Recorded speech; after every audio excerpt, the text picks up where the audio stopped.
By now, most people following the field of UFOs and ufology are at least somewhat aware of the notes known as the Wilson document, or the Core Secrets document, or the Davis-Wilson notes.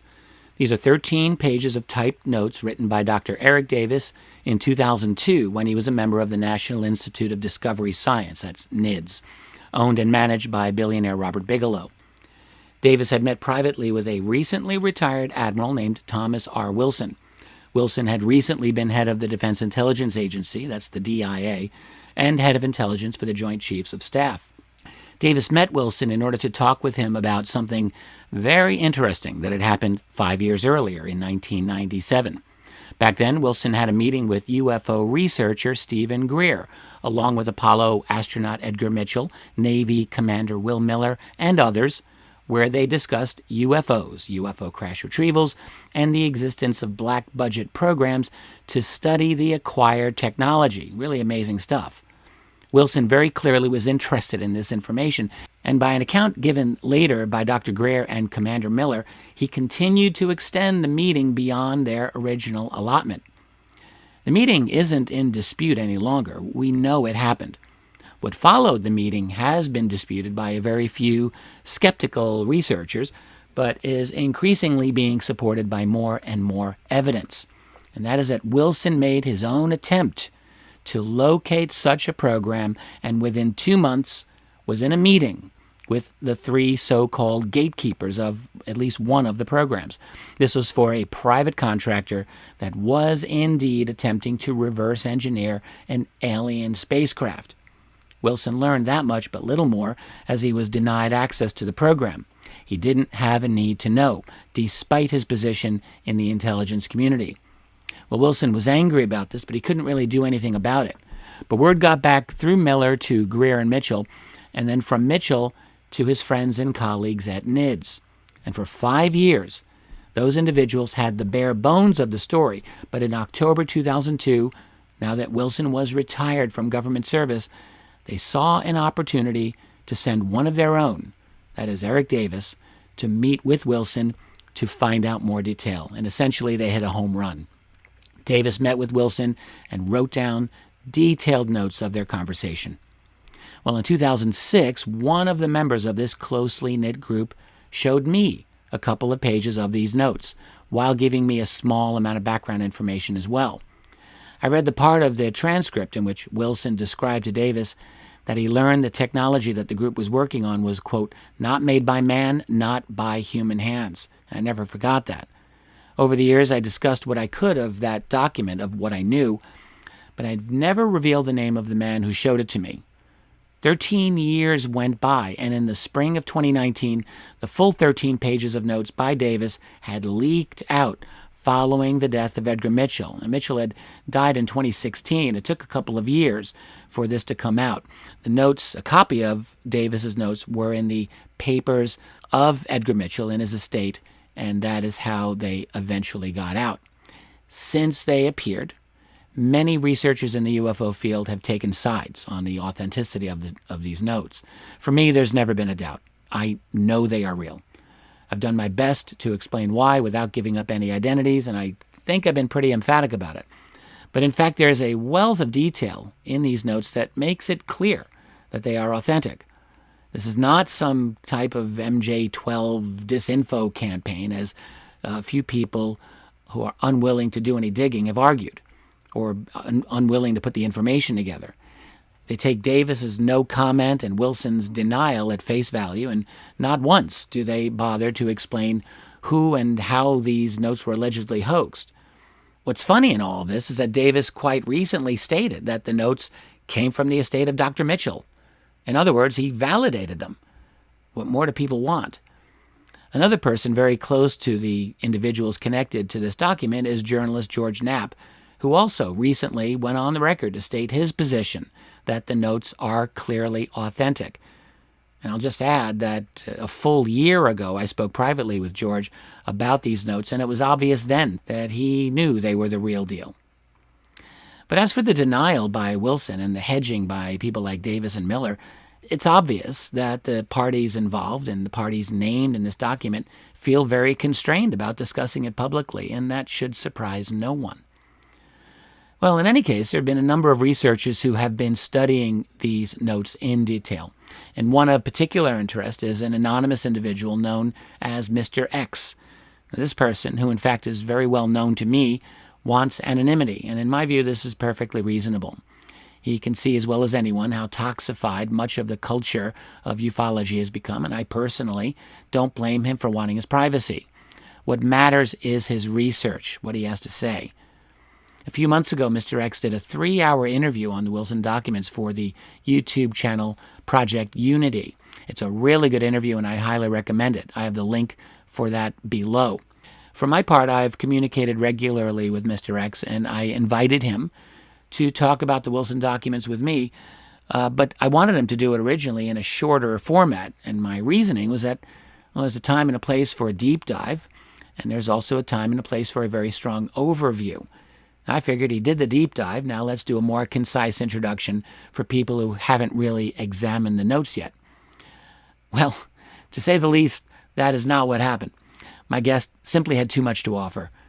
Instead of doing a single hour, which was my initial goal, we just kept going and going.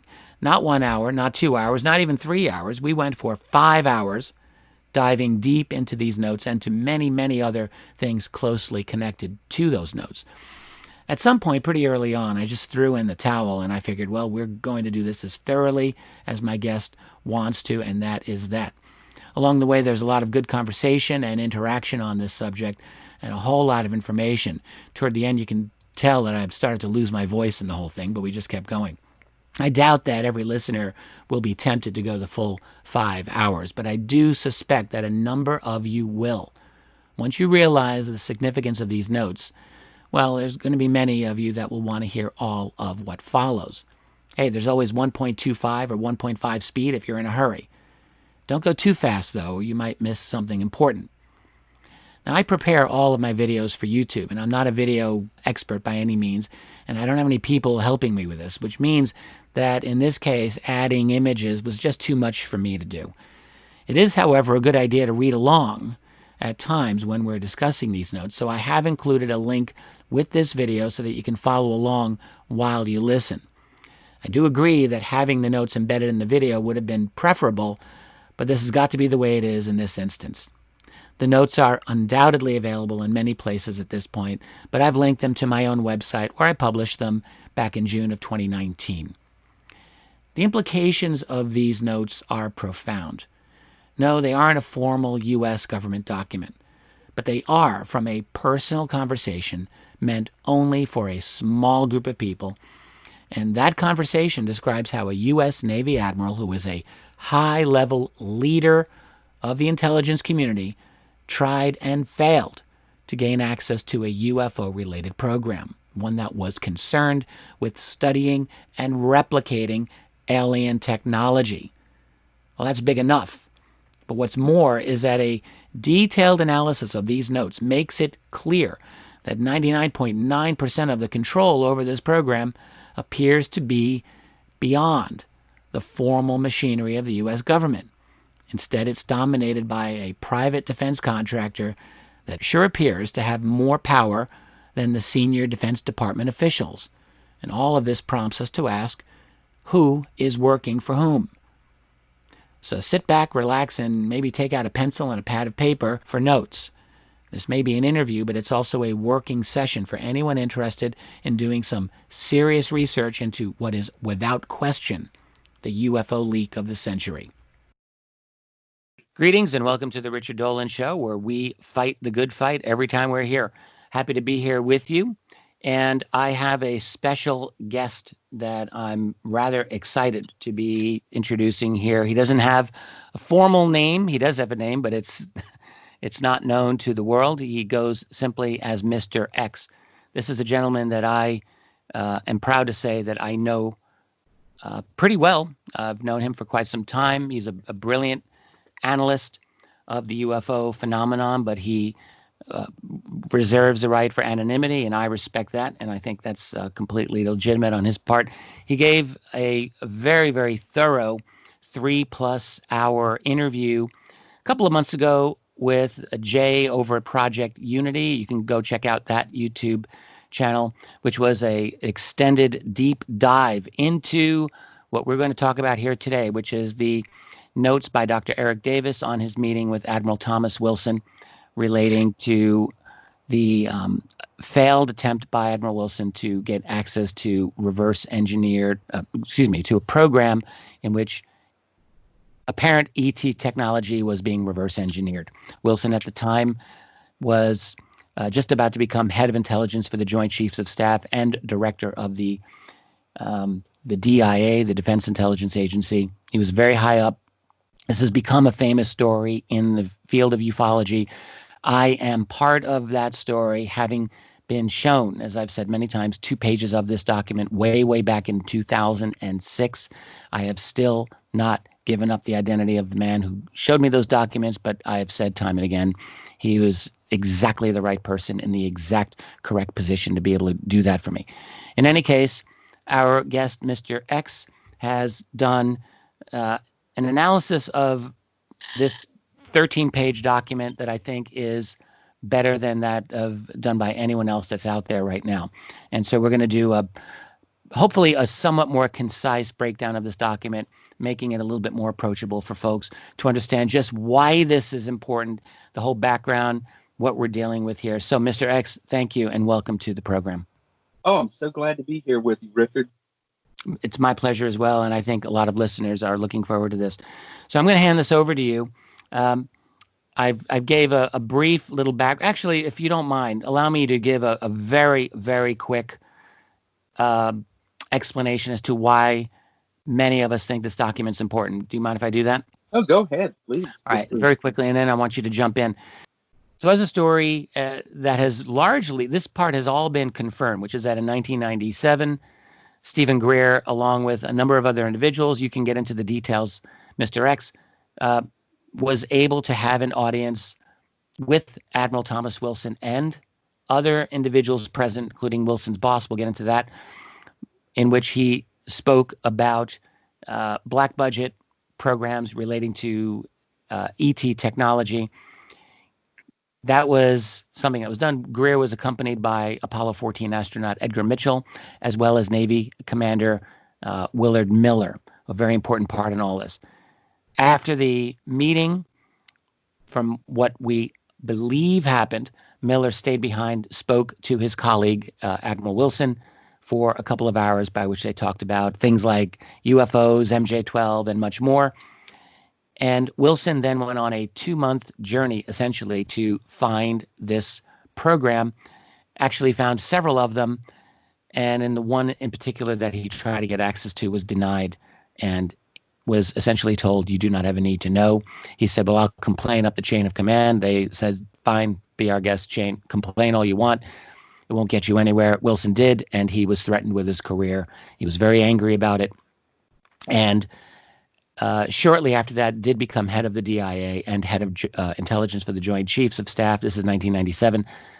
And then retired from government service in 2002. Shortly after that happened, he, according to the notes that are dated October 16, 2002, he met with Dr. Eric Davis of the National Institute for Discovery Science, an employee of Robert Bigelow, a colleague of people like Dr. Hal Puthoff and Colm Kelleher and Dr. Christopher Green and Edgar Mitchell, and interviewed Thomas Wilson about this entire event. And Wilson gave a detailed interview. Those notes, 2 pages of which I was shown in 2006, but they were not available to the public until after Edgar Mitchell died in 2016. And eventually, by 2019, they had made their way out in full form. And we have been reeling ever since.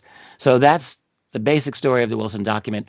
It's important because the implications obviously are of seminal importance, which is you have a high-level government official who had confirmed to him the genuine existence of a program run by a private contractor to the military, deep black budget to reverse or to try to reverse engineer presumably alien technology.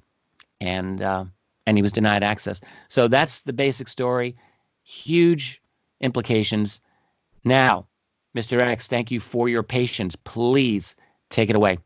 Okay, no problem at all. Problem at all. Before we get too deep into this, there's something I'd like to say to anybody that might be listening that's in a position of authority. The vast majority of people named in this document are still alive. They are still with us. There's a couple that have passed away, but the majority of them are alive. Even many of the people who are not specifically named, like the members of the leadership team of the senior review group that threatened Admiral Wilson's career, are still alive. If we're ever going to get to the bottom of this, we need congressional hearings on this topic, so all these people who are still alive can be summoned to give their testimony. I mean, the fact of the matter is these people are getting older. For example, someone that we'll be talking about who had knowledge of these programs, former Secretary of Defense William Perry, who helped Admiral Wilson find this. I think he's in his 90s. These people are not going to be around much longer, realistically. Also, with the coronavirus going around and spiking and getting worse and worse every day, I hope not. I hope these people stay away from the coronavirus. I hope they're taking all the precautions they can, but that could affect one of these witnesses. So if we want to get to the bottom of this, if we want to get the truth, we need to hurry up and have congressional hearings about this. I would just like to ask Marco Rubio or others in Congress or their staffers that might be listening to, for the good of our species, for the good of our planet, put everything else aside when it comes to UAPs and sightings of UFOs in the sky or sightings by pilots, and focus on getting the truth about this document, these rogue, illegal special access programs, and crash recoveries in general, because by doing so, you will get to the pay dirt of this whole subject. You will cut through all the nonsense and get to the root and the heart of the issue. And I just wanted to stress that because, 1,000 new UAP videos doesn't hold a candle to a single crashed extraterrestrial vehicle with bodies. Good point. So I just wanted to start off with that. I agree with that. And I actually really want to second that suggestion, which is that congressional hearings, it's so easy for us to think, oh, Congress, they're useless. And often they really are useless. But they are still, technically speaking, the useless tool of the American people. They belong to us. And I think congressional hearings, absolutely, that's one of the things that they're there for. And the implications of what are contained in this document, these notes by Dr. Eric Davis, are of profound significance. And you're going to tell us why now, doing a dive into these documents, just why they're so valuable and how they can lead into fruitful areas of research, I would say. Oh, yes, absolutely. Yeah. Oh, and one thing before I go into the background of, before even the initial meeting between Dr. Stephen Greer and his group and Admiral Wilson, is that one crashed extraterrestrial spacecraft is a treasure trove of technology. There would be 100 different systems on the craft that would be light years ahead of us. And it could be worth trillions. And these special access programs and the corporations that manage them want to hoard all of this away from humanity as a whole, hide it from the elected representatives on this planet, hide it from all humanity, and keep it for themselves. And that is what our congressmen and senators need to wake up to. There are people who are willing to sequester this at the cost, of the future of their species. And, that's really what it comes down to. Either we oppose them and, get to the truth, even if it offends some people, or we just give up, because if we don't, go on the offensive, and if their, leaders in this country don't really stand up and do what's necessary, regardless of the risk, we're never going to get to the truth. There'll be another 40 or 50 years of, this cover up. Maybe it'll be 2 more generations before any of it ever comes to light. But by then, all the evidence of the crash recoveries in the, 40s and 50s and 60s could all be gone. They could have destroyed it. Well said. I agree with you. And by the way, I originally came into this interview thinking we're going to try to get this done in a concise 1-hour format. And I can see already that's probably not going to happen. And I'm just throwing in the towel now so that we can just cover everything that Okay. we need to cover. And I want to do this right. Okay. I want to do this thoroughly. I'm hoping that we're still going to be able to explain some of the complex arcana that are in this document in a clear way to listeners so they can actually follow along. And I think that you can do that. Yeah. So to get to the background of this. And I want people to know we're going to have a link to this document. There are a number of places where this document exists. I think the simplest thing here on this YouTube video is I'll have a link to on my website. I have a free page here from June of 2019 where I've got all 15 pages of this document that are available for anyone just to read along. So I'll have that available for listeners. Oh, righty. That sounds great. Okay. So to get into the background of what happened even before the initial meeting, a couple weeks before the Pentagon briefing in 1997, before it took place, Dr. Stephen Greer sent a briefing package of documents to Admiral Thomas Ray Wilson, and included in this package of documents was a leaked NRO National Reconnaissance Office security alert for Area 51 that had code names including Maj Ops, that's MAJ, and Magi Ops. And of course, the obvious thing most people in ufology would recognize, that sounds very close to magic or majestic. Right. And according to Dr. Stephen Greer, this prompted Admiral Wilson to start looking for the related special access programs, even before the official meeting. And now the actual meeting took place on April 9th, 1997. And Dr. Stephen Greer of the Disclosure Project, his assistant, the late Sherry Adamiak, who was a very nice person. I've listened to her speak years and years ago on the internet. The late astronaut Edgar Mitchell, the sixth man to walk on the moon, Commander Willard Miller, and one other individual. I don't recall his name. I think he had been a staffer. I think it was to Eisenhower or something to that effect. He was a brigadier general in the State National Guard, and was it Lumpkin? Yes, Stephen Lovkin. That was him. Yep. Yeah, that's right. They went to the Pentagon to provide, Admiral Thomas Ray Wilson, who was actually the Vice J2, and that really means that he was the head of the Intelligence Directorate for the Joint Staff. He wasn't actually the J2; he was the Vice J2, the head of the DIA, who we'll be talking about later on in this document. He was the actual J2, but it was the Vice J2, Thomas Ray Wilson, who actually wrote up all the reports for the Joint Chiefs of Staff about every intelligence issue imaginable, any threat against their military around the world. He would have to write up briefings for them about it. Anyway, so Wilson was really doing a lot of the daily operational work for that office. Yes, exactly. He was basically the person who, he was probably worked to death. He was extremely busy because the DIA, he's the public face, but, Wilson was the individual who did all the grunt work, who did all the writing. I would hate to have been in his shoes because he probably barely had time to sleep with everything going on in the world. So anyway, with this briefing, this team with, Dr. Stephen Greer went to the Pentagon. It had actually been set up by Commander Willard Miller, who had been communicating with Admiral Wilson for some time.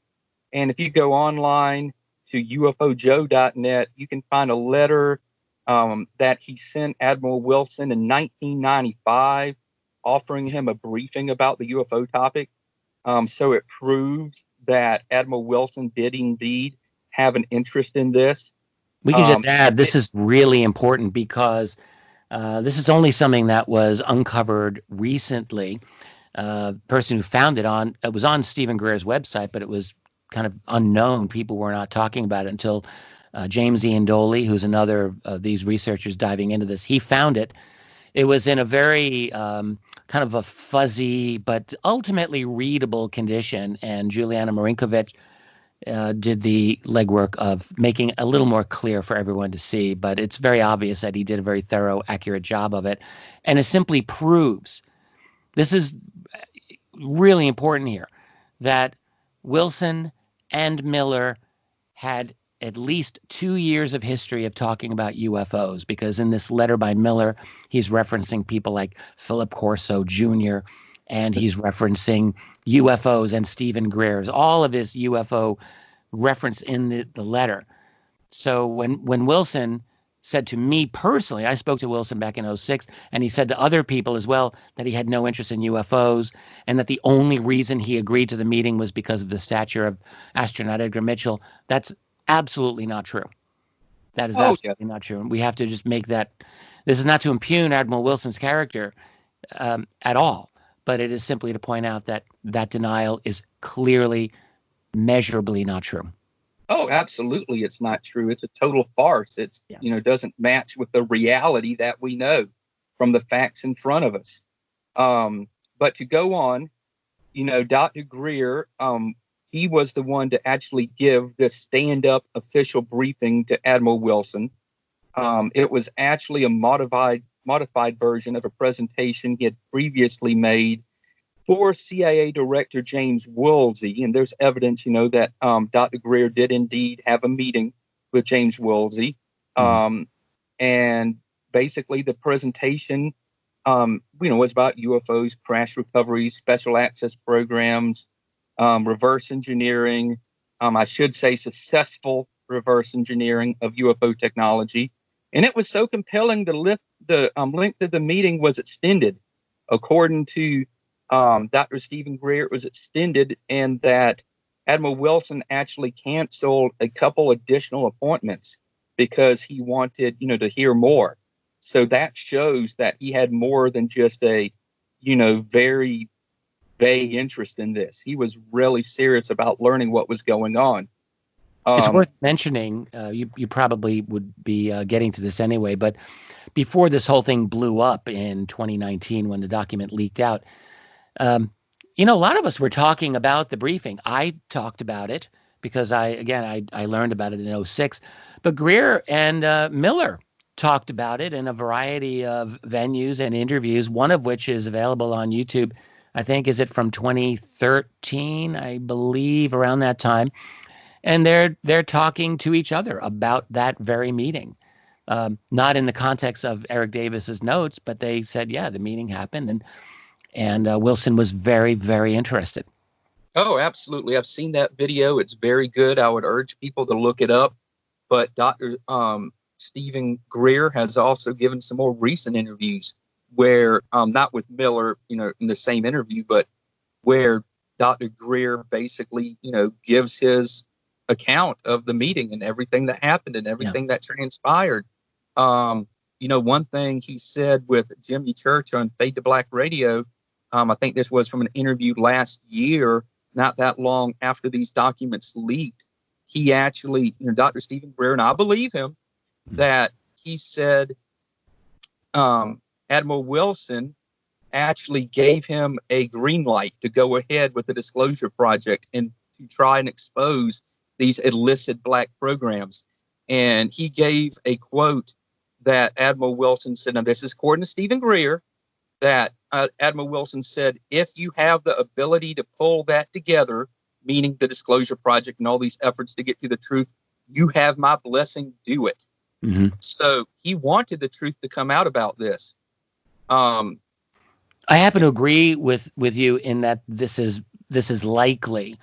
And it's simply when you read the context, the content of the notes from the interview that Davis did with Wilson in 2002, you could see Wilson was very angry over this level of secrecy. It's one thing to have secrets, but it's another to have secrets that are so far removed from responsible government officials that you're essentially dealing with rogue programs.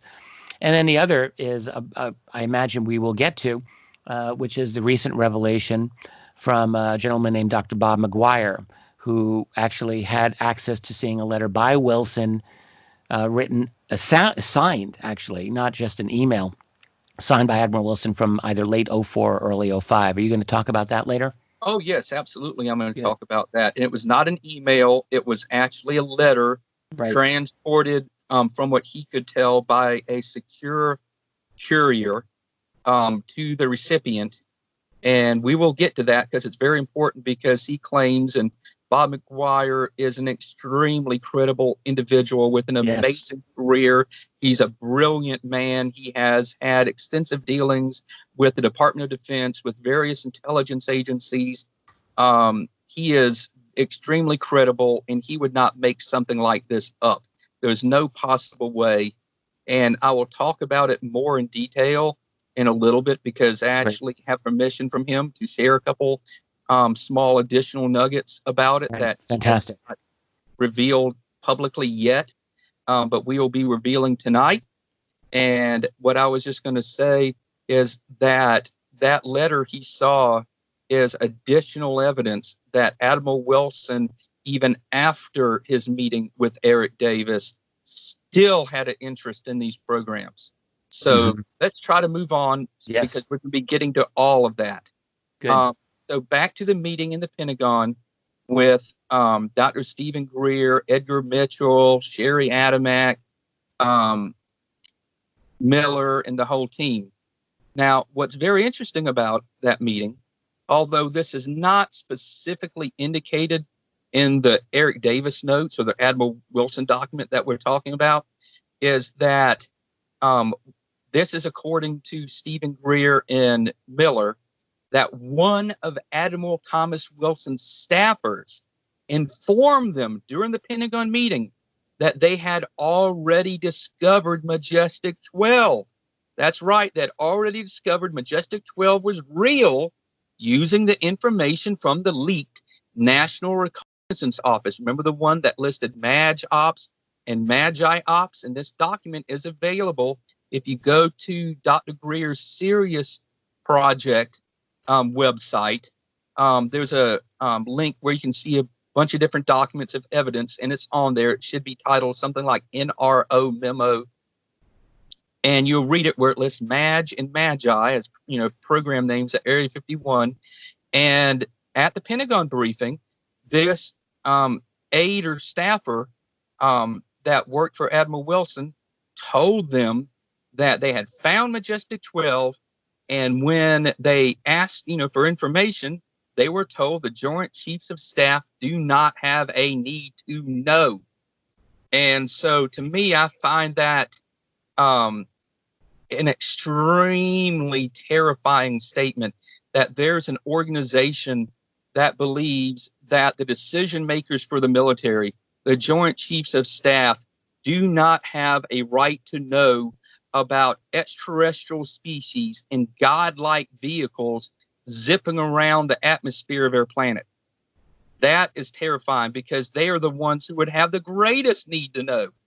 But again, these special access programs in Majestic, or whatever else it's named today, because the name could have changed several times, that they feel they have a right to sequester all this information away from the military. So that right there should wake people up. That should. There's a brief mention or indirect mention of that fact in the notes, actually, as I recall. But it's not spelled out in the kind of detail that you're giving here. Oh yeah, it's not spelled out that it was admitted to Greer during the Pentagon briefing. Right. It's just mentioned that later on, Admiral Wilson told Miller that he had found MJ-12 when he was, explaining the overall situation of him looking up the contractors and so forth.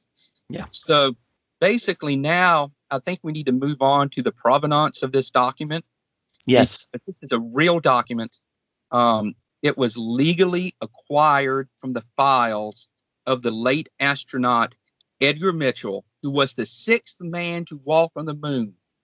And I just want to mention this too about Dr. Mitchell. He received a number of different awards in his life. That included the Presidential Medal of Freedom, the United States Navy Distinguished Service Medal, the NASA Distinguished Service Medal, and the NASA Group Achievement Award, which he received 3 times. You can't get any more credible than Edgar Mitchell. He's a national hero. And so this document came from his files. Originally, though, it probably was written, we know it was written by Eric Davis, but it was probably written on the date it was written is at the top of the document, 10/16/02 or October 16th, 2002. From there, we know that it was distributed confidentially to some of Dr. Eric Davis's closest colleagues who explicitly trusted, many of them who we know held security clearances, SCI clearances. Many of them had intelligence backgrounds. The 2 individuals I'm most confident that he shared it with were most likely Dr. Harold Putoff, who either was at the time or would eventually become his employer at Earth Tech in Austin, and obviously Dr. Edgar Mitchell. I mean, it makes perfect sense that he would share it with Edgar Mitchell because Edgar Mitchell had been a science advisor to the same organization Eric Davis had worked for, the National Institute of Discovery Science, also called NIDS, under Robert Bigelow. Also, we know that Edgar Mitchell had been involved in this whole story since the beginning at the Pentagon. He was at the meeting. So it would just make sense to tell him about this document in this meeting with Admiral Wilson. Well, can we just can I offer my hypothesis as to how this whole thing actually formulated? And then you can continue on. So, sure, go ahead. What basically happened is, or I think what exactly happened is that the briefing happened. Miller, who clearly Navy Commander Will Miller was clearly the driving force of this, was the one who was in touch with Wilson after the fact and learned through Wilson that Wilson was denied access to the program that he and Greer were telling him about. And Miller then obviously told Greer and almost just as obviously told Mitchell because they were with him at the meeting. I'm sure they were all on very cordial terms, and Miller simply reported back. And through Mitchell, that's when you reached the whole NIDS crowd, because Mitchell was part of the National Institute of Discovery Science, along with Eric Davis, along with Hal Puthoff, along with Dr. Kit Green, Colm Kelleher, and others, and Bigelow himself. So that was the conduit. And clearly what happened is that after Wilson finally retired from government service, that group, which it's obvious that they were not in touch with Stephen Greer. Greer had his own information, but he wasn't, it doesn't seem that he was communicating with them. But they decided they were going to send one of their own, Davis, to interview Wilson and to get a detailed understanding of what happened. Because really, probably what they only got through Miller to Mitchell was something much more generic and vague, I've no doubt. And so they sent Davis to get a deeper understanding of what exactly happened. And this whole thing was only supposed to happen for this very restricted group. And you can get into probably why Wilson even agreed to meet with Davis, because they had mutual contact, Oak Shannon, who gave him the bona fides. But that's, I think, how the whole thing happened. Do you agree with that scenario? Well, I do agree with that completely, but there's one little nuance I want to point out. Mm-hmm. I think this is important due to there's a website online that has a listing of all the different interviews that Edgar Mitchell gave about this topic. And there's a quote that recently was dug out of one of those interviews that's been talked about recently. And in this quote, Edgar Mitchell claims it was Greer who got the phone call from Admiral Wilson. But that is not correct. It's just that, I want to point this out, Edgar Mitchell didn't want to throw Willard Miller under the bus. It was easier in this interview for Edgar Mitchell to say Greer received the call, because Willard Miller had already, according, the way Admiral Wilson felt, according to what we're going to read in this document, Admiral Wilson already felt betrayed by Willard Miller because Willard Miller shared, what he was told by Admiral Wilson to Stephen Greer. So I want to point that out. That's why there's this, apparent contradiction with this document. The reality is that it was Admiral Wilson who called Miller, not Greer. So I just wanted to point that little detail out. I'm glad you brought that out. So basically, I really want to skip ahead just a little bit so we can try to get through this. Let's move ahead to Edgar Mitchell's passing, his death.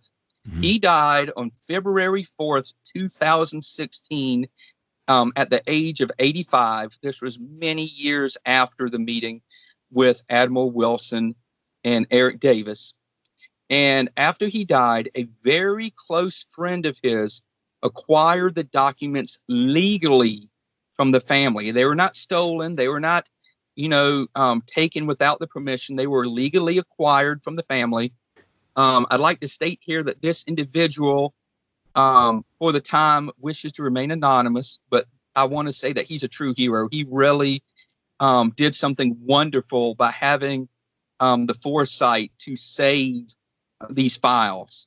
What some people may not know is that Edgar Mitchell's family had zero interest in saving any of his personal archive from his time at NIDS or his UFO research or his research into consciousness. They just had no interest in it whatsoever. It's really interesting. And when this was all exploding a little over a year ago, I was under a lot of pressure to try to give up more information because I was quite prominent in talking about this document as authentic, and there were people who didn't believe that, and they said, well, where's this from? And all that we could do is really give them the name of the second link in the chain, and that's James Rigney of Australia, who knows directly the original link in the chain. And as you're saying, this original person still does not want publicity, and there are those of us who know his name, we know who he is, but he wants and requires his own anonymity. And it's just one of these things that makes it a little bit of a difficulty in confirming the document to the level of satisfaction that some people want, but that is the reality of the situation. Well, I'll just say that this individual does exist. He's a real person. He's been privately confirmed to be exactly who he claimed to be, exactly who, James Rigney, which we'll be talking about soon, exactly who he claimed this guy was. It's completely verified that he did get it from Edgar Mitchell's estate. He was close to the family. He was close to Mitchell himself. He was an extremely close friend of Edgar Mitchell. And I think it's just amazing that he had the foresight to step in and rescue these documents from literally being tossed into a dumpster. That's right. And this is the most important piece of evidence we've ever had to expose the UFO cover-up, to expose the whole narrative, of how these programs operate and how they basically get members of the DOD to do their bidding, to become complicit in the cover-up. So I'm so glad that he saved them. I also want to say that, this individual, I want to be careful what I say here because I don't want to break any confidences. But, I know someone who has been through every single document this individual rescued. And this is someone that's not James Rigney. This is yet another individual. Mm-hmm. Okay. And this individual has confirmed that this guy was a friend of Edgar Mitchell. He's exactly who he said he was. There's documents with Edgar Mitchell's signature on them in these boxes of documents from Edgar Mitchell's estate. He could not have hoaxed this. Okay. He could not have just concocted this stash of documents. Okay. These are boxes and boxes of documents, of all kinds. Most of them are not UFO related. Some of them are. And there's all kinds of things in there, personal, documents, all kinds of stuff that he legally obtained from the family. So this is real. There's no gap, when it comes to the chain of custody. We know the chain of custody. So I just wanted to repeat that. Now, to get back to the narrative, to the timeline here, at some point, James Rigney, who you've interviewed, he's a space and UFO enthusiast. And I'd like to note, because he's asked me to repeat this, that he's not a UFO researcher. He doesn't want to be called a UFO researcher. He prefers to identify himself as a space and UFO enthusiast. He was told about these documents from Edgar Mitchell's estate by this individual who rescued them. Then James Rigney arranged with this individual to acquire the documents and look through them. Right. Now, it was important that he looked through them because the individual who rescued them was not a UFO researcher. He may have had some casual interest, but he was not aware of, all the nuances to the UFO cover-up and what to look for, what would be important, what wouldn't be important. He didn't have a clue. So it was important to have someone with some knowledge, like James, to look through these boxes and see if there was anything important. And amazingly, pretty early on, James found, among a couple others, which are very important that have been posted online, the Admiral Thomas Wilson document, or Eric W. Davis notes, what we're speaking about tonight. Now, he looks at this document, and James is trying to figure out what to do with it, who to show it to, because it's so important. It's, the contents are just so stunning. And James Rigney frequents UFO conferences and space conferences in the United States. So he ended up attending Paul O'Harris's Star Works convention, which was held, I believe, in Sedona, somewhere in the Southwest. I think it was Sedona in the United States in November of 2018. And Grant Cameron has told this story several times about how the convention was basically over, and at the last minute, he heard that James Rigney needed, 10 minutes of his time to show him something. Right. He was in a rush, had to go across state to attend this dinner these people were making for his group. And so at the last minute, he agreed to see James Rigney. And immediately, when he looked at a digital version of it on like an iPad or whatever, he recognized the significance of the document because the name Oak Shannon was on one of the first pages we looked at. And Oak Shannon, who, was a former Navy, I believe he was, he was a Navy officer. I'm thinking he was a scientist. I'm not 100% sure, but he was a former Navy officer. He was an attendee of the Advanced Theoretical Physics Working Group in the 1980s. And we're going to talk about that more later on. And so Grant For people Cameron who don't know, just a really quick thing. That group was run by John Alexander out of the Pentagon, and it was kind of an independent attempt led by Alexander with people like Oak Shannon and others, including Hal Puthoff, including people like Bob Wood and a number of others, to kind of create their own UFO working group, as it were. And it has been written about in a few different places, and it was very interesting. And Oak Shannon was part of that. Yes, he was part of that. And what's interesting, too, is Grant Cameron knew about it, his name, and recognized it instantly because I forgot who it was, but somebody had transferred him Oak Shannon's notes from the meetings at McLean Secure Facility where the Advanced Theoretical Physics Working Group actually met. And so he had that. So that's how he knew that it was significant. Shortly thereafter, from what I can tell and what I've heard, the full document was transferred to Grant, and it just blew him away. He talked about how he was in bed at night getting cold sweats because it was the most significant document he had ever read in his entire extensive career. And remember, Grant Cameron came up in ufology in the 70s alongside people like Stanton Friedman, who passed away not that long ago. So Grant Cameron's been in this game for a very long time, And to give someone like Grant Cameron, a veteran UFO researcher, cold sweats in the middle of the night, that tells you how important this document is. And it freaked him out so badly. He told his assistant that, you know what, we're going to post this or, publish this as the last chapter in the sequel to his book, Managing Magic.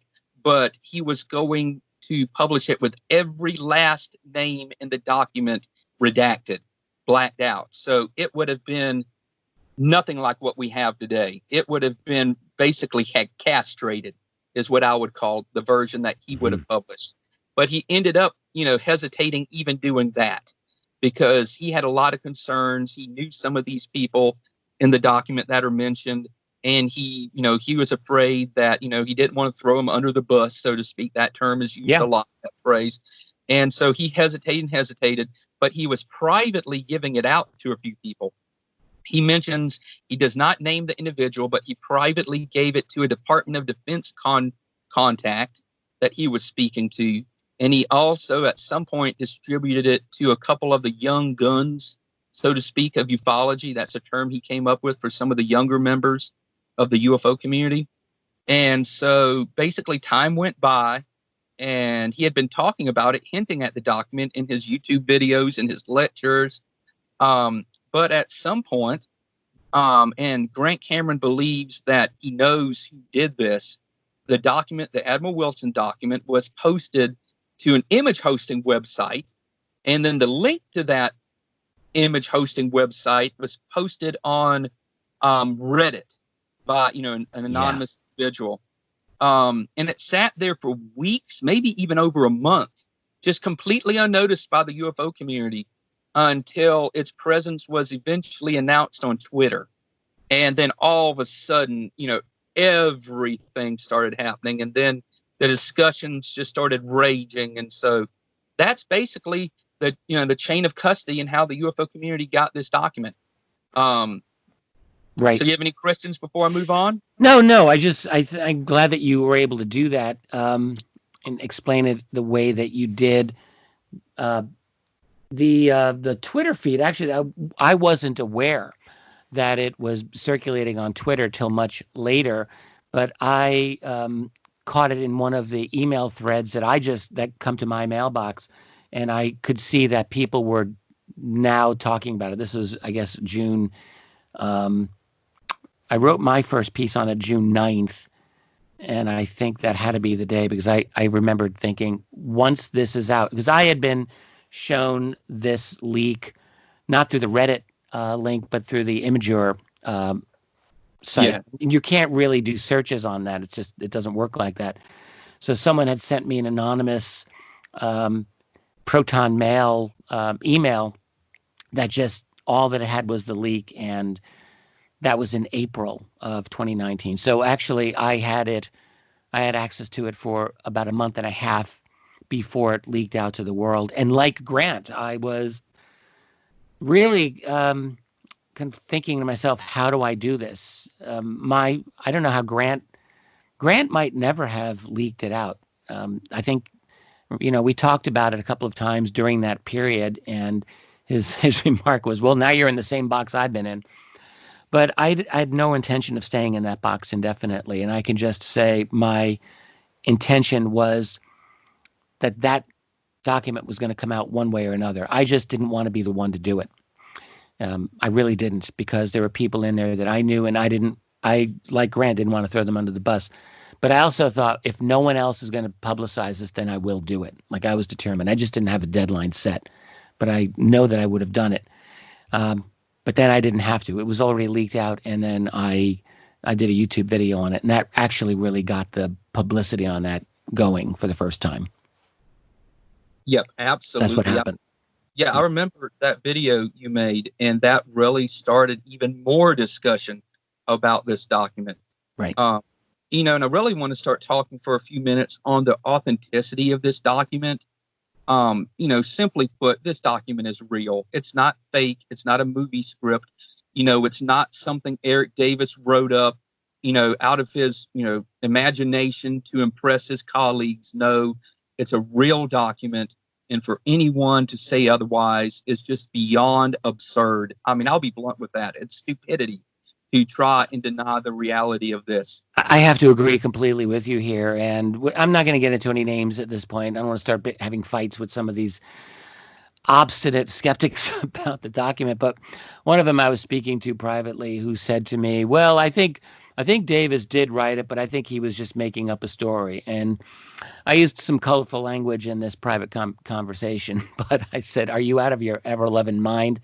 Like, what is wrong? How do you think Davis is just going to be making up a story for people like Puthoff, people like Green, people like Bigelow, just for fun? He's going to make up his own little movie script and send it out to them, to Mitchell. I mean, it is absurd.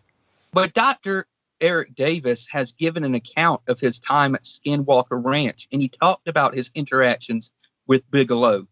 Do you realize Bigelow would have had his hide if he had made this up and, claimed it's real? Exactly. Bigelow is a serious, no nonsense type of guy, and doesn't want his time wasted at all. And Puthoff is a very serious researcher. Puthoff has been doing absolutely serious, hardcore research into this whole field, not just UFOs, but remote viewing and consciousness and exotic technologies for decades and decades, going back into the 70s. And there's no way Eric Davis would insult his closest colleagues and his employers by faking something like this and trying to present it as a real document. That would just be a nightmare. And also here's the thing. It's absurd. Yeah. Is a plain spoken person. If you listen to his interviews, you realize he doesn't tolerate nonsense. Okay. And if he thinks something is false, he says so plainly. He's not the kind of person to fake anything. These people at the time in NIDS were doing serious research.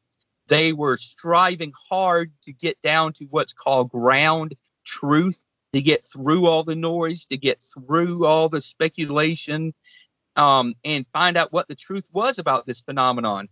So it would have been the opposite of what they were trying to do for this document to have just been faked. It's stupid.